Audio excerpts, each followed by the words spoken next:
Hello everyone, this is Ritu and welcome to study more knowledge.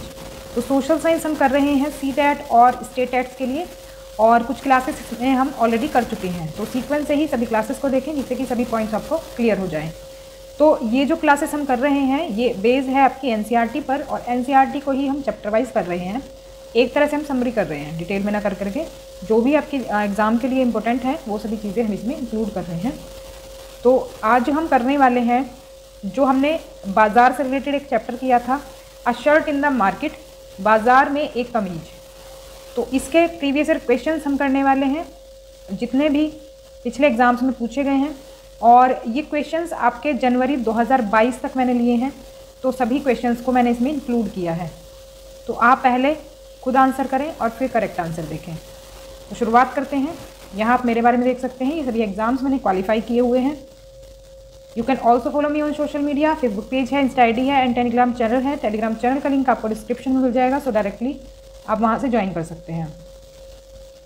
तो आज सबसे पहले देखते हैं जो मैंने आपको कल होमवर्क दिया था, मतलब इसके चैप्टर को जब मैंने पढ़ाया था तो मैंने आपको एक ये सीक्वेंस लगाने के लिए दिया था। ये जो एक्टिविटीज़ हैं कॉटन के उत्पादन से लेकर के शर्ट बनने तक, ये पूरा प्रोसेस आपको सीक्वेंस में अरेंज करना था। तो ये उसका आंसर है, आप इसको मैच कर सकते हैं और समझ सकते हैं अच्छे से। तो आगे बढ़ते हैं और आज की क्लास का हमारा पहला क्वेश्चन देख लेते हैं। तो दिसंबर 2021 में एक क्वेश्चन पूछा गया था, और क्वेश्चन है हमारा, भारत में कपड़ा उद्योग के संबंध में दादन व्यवस्था, पुटिंग आउट प्रणाली से क्या तात्पर्य है। तो इसका अगर हम इंग्लिश में देखें क्वेश्चन, तो what is the implied by putting out system in the context of cloth industry in India. Options भी आप देख सकते हैं इसमें। तो इसका सही आंसर देख लेते हैं क्या होगा। इसका सही आंसर हो जाएगा ऑप्शन नंबर 1। तो मैंने आपको बताया था कि जो दादन व्यवस्था है बेसिकली जो बुनकर और व्यापारी के बीच एक व्यवस्था होती है। तो व्यापारी क्या करता है, कच्चा माल बुनकर को देता है, और बुनकर उससे क्या करता है, बुना हुआ जो कपड़ा होता है वो व्यापारी को देता है।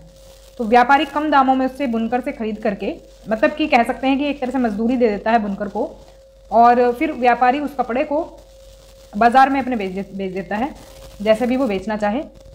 तो फर्स्ट ऑप्शन इसमें सही आंसर हो जाएगा। नेक्स्ट क्वेश्चन है, इसमें देखो कपास उगाने से लेकर सूती कमीज बनने तक के सभी चरणों को क्रम में लगाना है। यानी कि जो प्रोसेस है पूरा कपास उगाने से लेकर के कमीज बनने तक का, उसको आपको बताना है, और ये 4 चीज़ें आपकी दी गई हैं, इनको सीक्वेंस में लगाना है। तो इसका आंसर हमारा हो जाएगा ऑप्शन नंबर 1। तो सीक्वेंस कैसे बनेगा इसका, देखो सबसे पहले फसल की कटाई होगी। जो कॉटन है हमारी उसका जो फसल है, पहले उसकी फसल की कटाई होगी। उसके बाद जो कॉटन है उसको ओटा जाएगा, जो कपास है उसको ओटा जाता है। ओटने का मतलब होता है, रुई में कुछ बीज होते हैं जिनको कि बिनोले कहा जाता है। तो वो जो रुई में बीज होते हैं वो उसकी वजह से बुनाई नहीं हो पाती है धागे की। तो पहले उसको बीजों को निकाला जाता है, और वो जो बीजों को निकालने का प्रोसेस है कपास में से, उसको ही हम कहते हैं कपास ओटना। तो कटाई के बाद ओटने का काम हो गया। अब जब वो प्योर रुई निकल के आ गई है, उसके बाद उसकी सूत की कताई होती है, मतलब एक तरह से मोटा धागा बन जाता है। उसके बाद उस सूत कतने के बाद फिर एक बार और उसका धागा बनता है, धागे के बाद फिर बुनाई होती है कपड़े की। तो ये पूरा प्रोसेस होता है। तो ऑप्शन नंबर 1 इसमें सही आंसर हो जाएगा। तो ये चैप्टर में भी आप देख सकते हैं, डिटेल में पढ़ाया है मैंने। नेक्स्ट क्वेश्चन है, निम्नलिखित में से किस रेशे को संशोधित करने के लिए गिनिंग मिल काम आती है। तो गिनिंग मिल होती है बेसिकली कपास को ओटने के लिए, यानी कि जो बीज होते हैं कपास के अंदर उसको निकालने का काम करती है गिनिंग जो मिल होती है। तो इसमें हमारा जो सही आंसर हो जाएगा ऑप्शन नंबर 2 हो जाएगा, कपास से रिलेटेड है ये, सेकेंड ऑप्शन सही होगा। नेक्स्ट क्वेश्चन है, सप्ताह में 2 बार लगने वाला ईरोड का कपड़ा बाजार संसार के विशालतम कपड़ा बाजारों में से एक है। यह निम्नलिखित में से कौन से राज्यों में स्थित है। Erode's biweekly cloth market, one of the largest cloth markets in the world is located in which of the following states. तो जो ये हमारी इरोड की मार्केट है ये कौन से स्टेट में है ये बताना है। ऑप्शंस हैं केरला, आंध्र प्रदेश, तमिलनाडु और कर्नाटका। तो इसका सही आंसर हो जाएगा ऑप्शन नंबर 3। तमिलनाडु में ये इरोड का कपड़ा बाजार है, जो कि संसार के जो विशालतम कपड़ा बाजार हैं उनमें से एक में गिना जाता है। नेक्स्ट क्वेश्चन है, इसमें कुछ स्टेटमेंट्स दी हुई हैं, इसमें भी वही है कि क्रम से हमें इसको लगाना है। तो पहले कौन सा काम होता है उसके हिसाब से हमें एक क्रम से लगाना है। तो इसमें बेसिकली वही है, कपास से शर्ट तक का काम इसमें दिया है। तो सीक्वेंस देख लेते हैं इसका। ऑप्शन नंबर सेकंड जो है वो हमारा सही हो जाएगा, A, C, D और B। देखो सबसे पहले गिनिंग मिलें जो है रुई को साफ़ करती हैं और उनके गट्ठर बनाते हैं। रुई को साफ़ करने का मतलब जो बीज है उसके निकालती हैं उसमें से। उसके बाद होता है सूत काटने वाली मिलें रुई खरीदती हैं और सूत के व्यापारी को सूत बेचती हैं। तो एक बेसिकली ये क्या होता है, धागे से मोटा होता है ये सूत जो होता है। तो सूत बनता है पहले, तो सूत के बाद फिर सूत से धागा बनता है।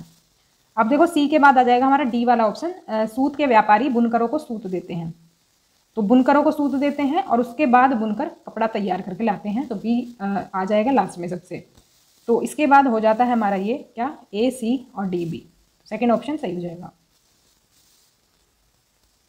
फिर है हमारा ये स्टेटमेंट्स दी हुई है इसमें, A से E तक के कथनों पर विचार करें जिसमें टमाटर का केचप उपभोक्ता तक पहुंचता है और बाजार की श्रृंखला को आगे पीछे करके यहाँ पर लिखा हुआ है। देखो जो टमाटो का केचप होता है जो हमारे तक पहुंचता है वो किस प्रोसेस से गुजरता है, ये कंप्लीट प्रोसेस इसमें दिया हुआ है। तो सीक्वेंस से लगाना है और इसमें तो आप इसको जनरल नॉलेज के तौर पर भी खुद भी समझ करके इसको सीक्वेंस से लगा सकते हैं। तो बेसिकली ये देखो उसको ही ध्यान में रख करके किया गया है।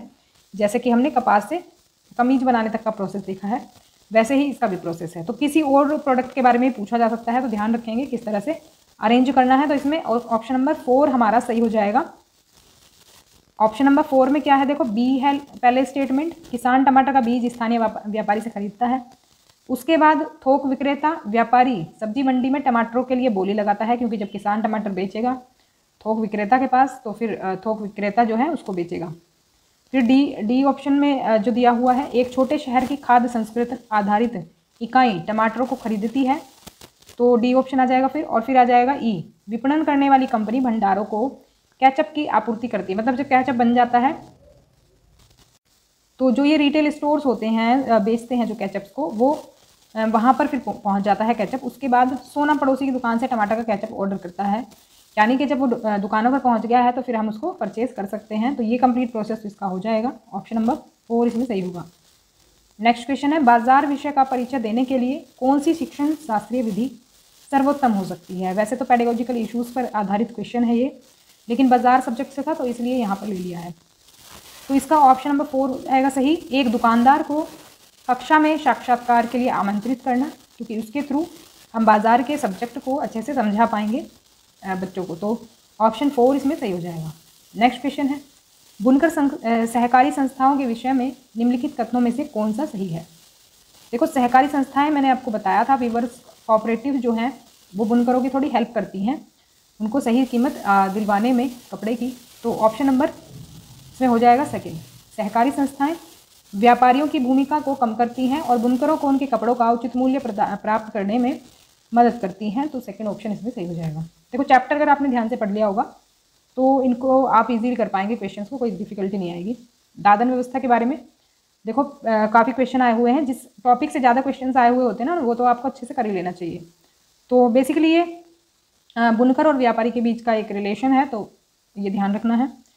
तो दादन व्यवस्था के अंतर्गत बुनकर और सौदागर के बीच निम्नलिखित में से व्यापार का कौन सा रूप है।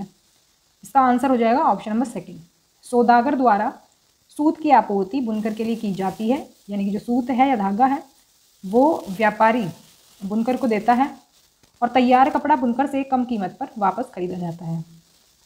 तो ये होगा हमारा सेकेंड ऑप्शन। देखो कहीं कहीं पर धागे को सूत लिखा हुआ है और कहीं पर मतलब धागा लिखा हुआ है, तो ये ट्रांसलेशन में हो जाती है। वैसे सूत धागे से थोड़ा मोटा होता है, तो कहीं कहीं पर आपको धागा भी मिलेगा, तो कंफ्यूज नहीं होना है। वो जिस तरह से क्वेश्चन दिया हो उसी हिसाब से इसका आंसर कर देना है, ज़्यादा कन्फ्यूजिंग तो नहीं होंगे क्वेश्चन। दादन व्यवस्था से रिलेटेड फिर से क्वेश्चन आ गया है, तो इसका आंसर हो जाएगा ऑप्शन नंबर 4, जहाँ व्यापारी कच्चे माल की आपूर्ति करता है और तैयार माल प्राप्त करता है। तो बुनकर से ये कम कीमत पर तैयार माल प्राप्त करता है, यानी कि कपड़ा प्राप्त करता है। नेक्स्ट क्वेश्चन देख लेते हैं, सामाजिक समानता पढ़ाते हुए शिक्षण का सबसे उपयुक्त उपागम क्या होना चाहिए। तो समानता देखो वैसे तो इसमें चैप्टर में थोड़ा सा दिया हुआ था इक्वालिटी का, ये दूसरे चैप्टर का क्वेश्चन आ गया है। चलो कोई नहीं, फिर भी देख लेते हैं इसको। ये है ऑप्शन नंबर 3 इसका सही हो जाएगा। समुदाय से अनुभवों के दृष्टांत देना जो बच्चों का सामाजिक और सांस्कृतिक प्रवेश बनाते हैं। तो एक्चुअली जो ऑप्शंस में आपको एक्सपीरियंस बेस्ड जो ऑप्शन दिया हो वो आपका जनरली सही रहता है। कुछ इस तरह की चीज़ों में सोशल इक्वालिटी की बात हो या सोशल किसी भी चीज़ की बात हो सोशल साइंस में, तो आपके जो एक्सपीरियंसेस होते हैं उनको इंपॉर्टेंस दी जाती है। तो इसीलिए हमारा जो थर्ड ऑप्शन है वो हमारा इसमें सही हो जाएगा। वैसे नेक्स्ट चैप्टर में आना चाहिए था क्वेश्चन। बाकी क्लास आपको कैसी लगी कमेंट करके हमें ज़रूर बताएं। पसंद आए तो लाइक करें, शेयर करें और सब्सक्राइब कर लें चैनल को, जिससे कि आपको नोटिफिकेशंस मिलते रहें सभी क्लासेस के। तो मिलते हैं नेक्स्ट क्लास में, तब तक के लिए stay connected and keep watching study more knowledge. Thanks for watching.